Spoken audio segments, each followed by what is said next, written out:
நம்ம சமூகத்தில் ஒரு கருத்து ஒன்று ரொம்ப நாளாக உலாவுது. அந்த கருத்து என்னன்னா, நல்லவனாக இருந்தால் கடைசி வரைக்கும் நல்லவனாக தான் இருக்க முடியும், ஆனால் நல்லா இருக்க முடியாது அப்படின்றது தான் அந்த கருத்து.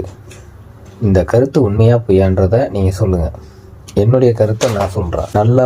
நல்லவனாக இருக்கிறதுனால தான் இங்கே எல்லாருமே நிம்மதியாக இருக்கிறோம். நல்லவன்னு சில பேர் உயிர் வாழ்கிறதுனால தான் எல்லாருமே நிம்மதியாக இருக்கும். இப்போது உதாரணம் உங்களுக்கு சொல்கிறேன் ஒன்று. இப்போ நம்ம ஒரு ஹோட்டலுக்கு போகிறோம்.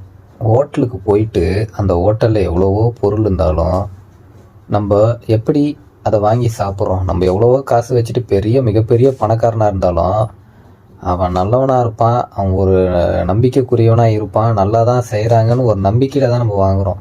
அப்போ நல்லவங்க இருக்காங்கன்னு நம்புறதுனால தான் நம்ம நல்லா இருக்க முடியும், நிம்மதியாக இருக்க முடியும். நல்லவங்க இல்லை அப்படின்னு நம்ம நினச்சிட்டு இருந்தோன்னா எவ்வளோதான் பணம்னு பணத்தை மட்டுமே சேர்த்து வச்சுக்கிட்டு இருந்தா, நல்லவங்க அப்படின்றது இல்லைன்னா யாருமே இங்கே நிம்மதியாக இருக்க முடியாது, சந்தோஷமாக இருக்க முடியாது, நல்ல பொருட்களை சாப்பிட முடியாது.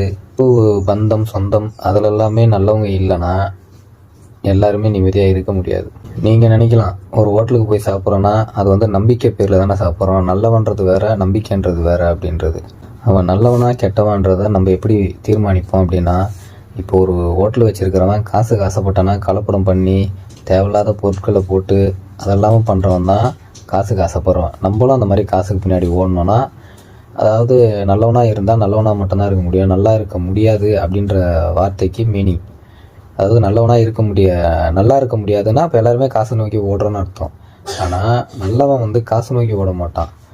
அவன் நல்ல விஷயத்தை தன்னுடைய மனசை கட்டுப்பாட தான் வச்சுருப்பான். நீ எவ்வளவு தான் காசு கொடுத்தாலும் நான் என்னுடைய மனசுக்கு விரோதமாக ஒரு செயலை செய்ய மாட்டேன் அப்படின்னு பிடிவாதமாக இருக்கிறவன் தான் நல்லவன்.